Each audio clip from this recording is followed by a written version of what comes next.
Hi, Disa. How are you?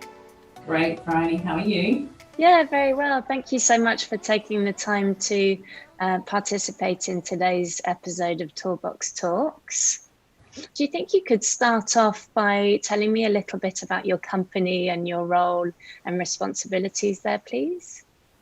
Sure. So Xypex Australia, we have a group of entities under Xypex Australia banner. It's been going for 29 years, so we're pretty solid in the Australian market. We're in civil and commercial infrastructure. My role as People and Communications Manager is to ensure that the people that come on board with us are onboarded and inducted in a way that's going to set them up for success and for them to be able to reach their full potential. So in regards to communications, it's about providing the resources and the information that they require to be successful in their role, and also support existing team members and support them in their growth in their career. And in terms of training, what does that typically look like at Xypex?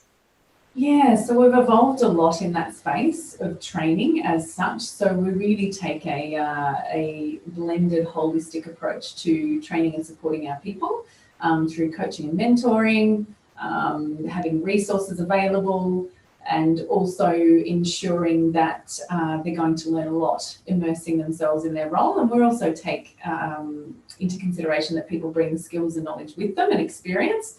That certainly helps them along their journey when they're brought on board with us.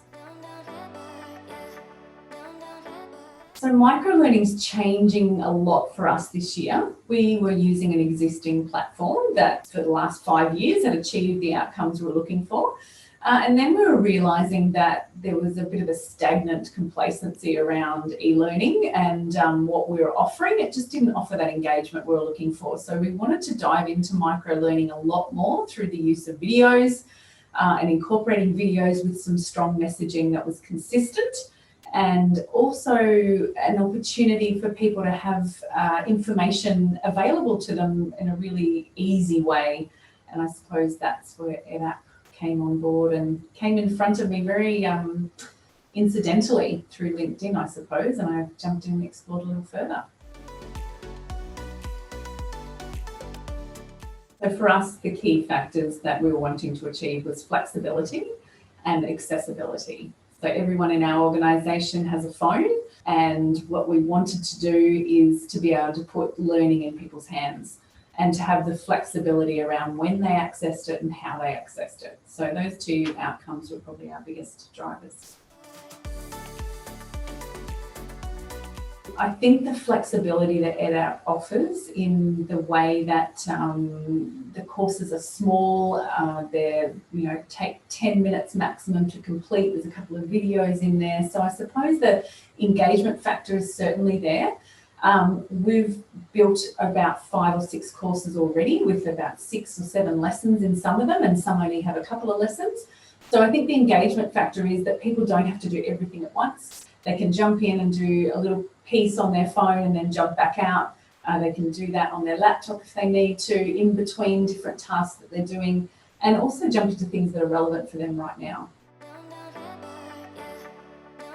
I definitely would recommend it, and it's certainly something that I see as a great tool to just constantly evolve. And it's flexible and it offers so much creativity, I think, as well as a great framework to work with. So it offers all the foundational authoring tools and the use of background images and things like that we can incorporate in there, as well as an ease of adding videos and other information that just provides such an engaging space. So I definitely would suggest it to others. And we look forward to launching it across all of our entities within our Xypex group. In regards to myself, I'm actually authoring and building the content, which is interesting and exciting in the same way.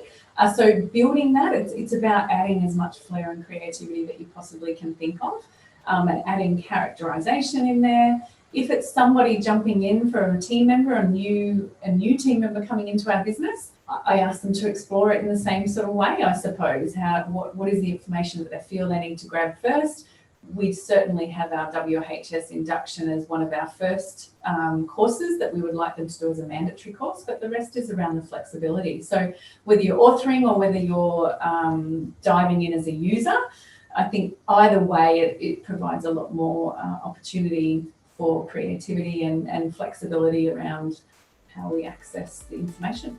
Thank you so much, Disa. Thank you, Bryony. I look forward to working with you in the future.